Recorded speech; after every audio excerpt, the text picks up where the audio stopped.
All I can do is reiterate that this is my confession, my last words on earth, and I've put nothing in it I don't know to be true.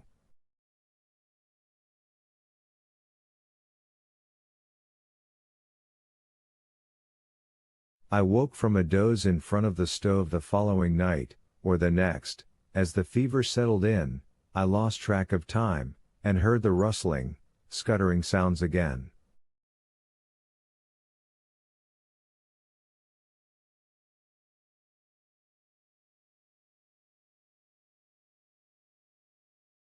At first I assumed it had recommenced sleeting, but when I got up to tear a chunk of bread from the hardening loaf on the counter, I saw a thin orange sunset streak on the horizon and Venus glowing in the sky.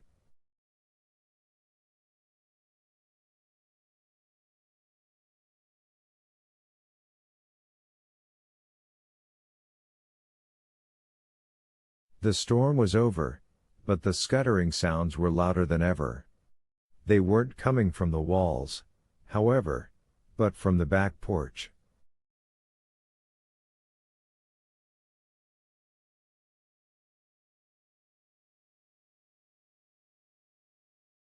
The door latch began moving.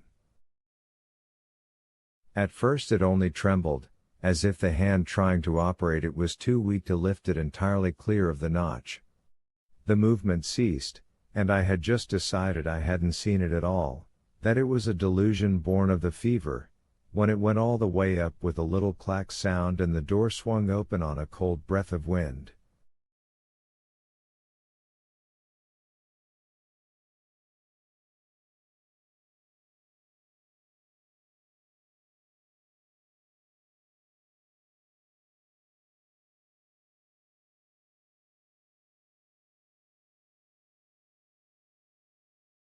Standing on the porch was my wife. She was still wearing her burlap snood, now flecked with snow. It must have been a slow and painful journey from what should have been her final resting place.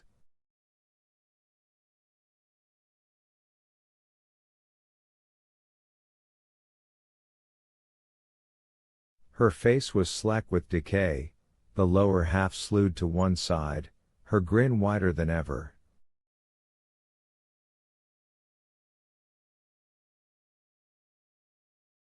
It was a knowing grin, and why not?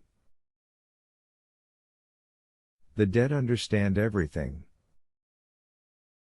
She was surrounded by her loyal court. It was they that had somehow gotten her out of the well. It was they that were holding her up.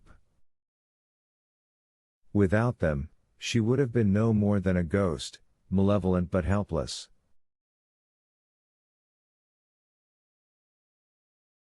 But they had animated her. She was their queen, she was also their puppet. She came into the kitchen, moving with a horribly boneless gait that had nothing to do with walking.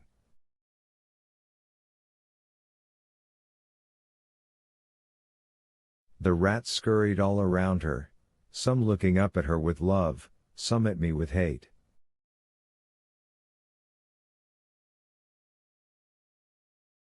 She swayed all the way around the kitchen, touring what had been her domain as clods fell from the skirt of her dress. There was no sign of the quilt or the counterpane, and her head bobbed and rolled on her cut throat.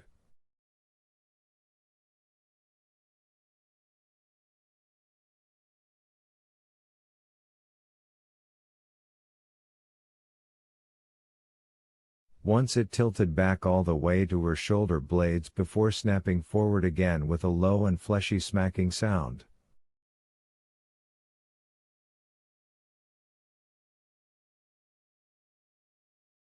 When she at last turned her cloudy eyes on me, I backed into the corner where the wood box stood, now almost empty.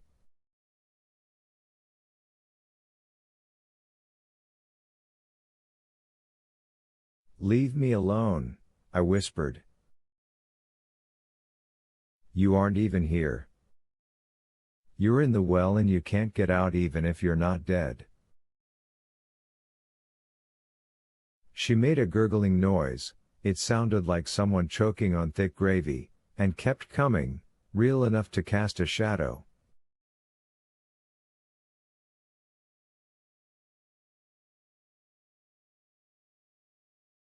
And I could smell her decaying flesh, this woman who would sometimes put her tongue in my mouth during the throes of her passion.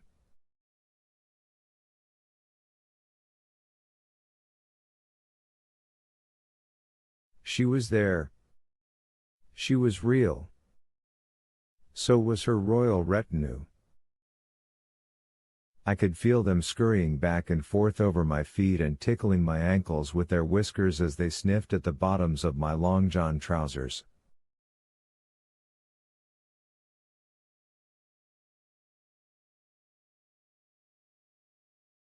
My heels struck the woodbox, and when I tried to bend away from the approaching corpse, I overbalanced and sat down in it.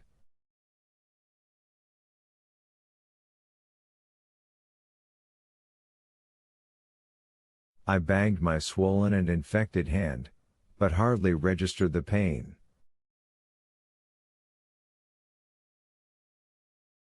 She was bending over me, and her face dangled. The flesh had come loose from the bones and her face hung down like a face drawn on a child's balloon.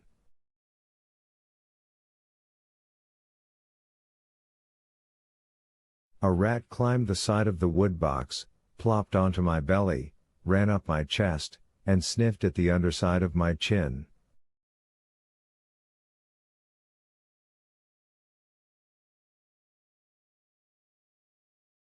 I could feel others scurrying around beneath my bent knees. But they didn't bite me. That particular task had already been accomplished. She bent closer. The smell of her was overwhelming, and her cocked ear-to-ear grin. I can see it now, as I write.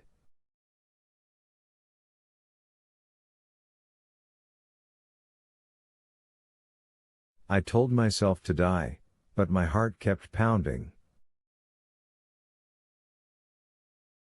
Her hanging face slid alongside mine.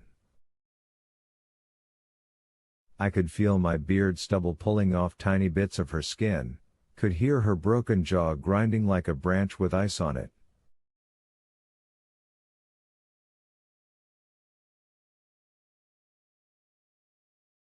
Then her cold lips were pressed against the burning, feverish cup of my ear, and she began whispering secrets that only a dead woman could know.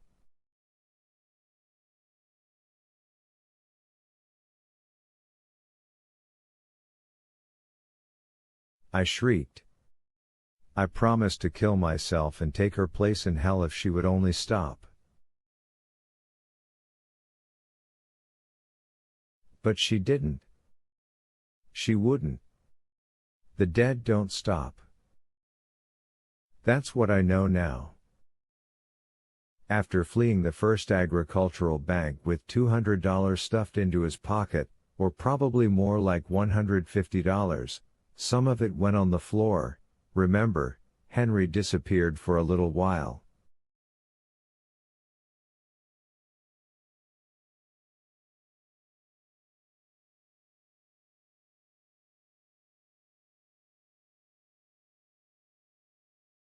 He laid low, in the criminal parlance. I say this with a certain pride. I thought he would be caught almost immediately after he got to the city, but he proved me wrong.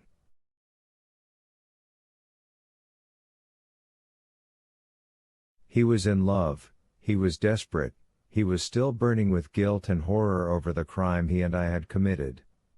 But in spite of those distractions, those infections, my son demonstrated bravery and cleverness, even a certain sad nobility.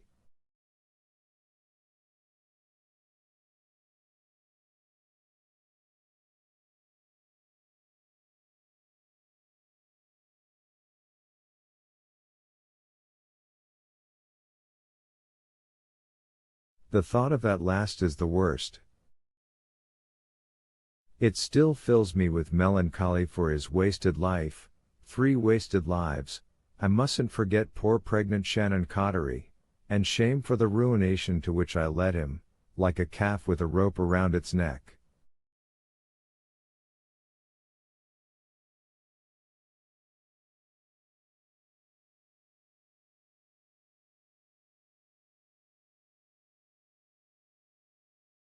Arlette showed me the shack where he went to ground, and the bicycle stashed out back. That bicycle was the first thing he purchased with his stolen cash.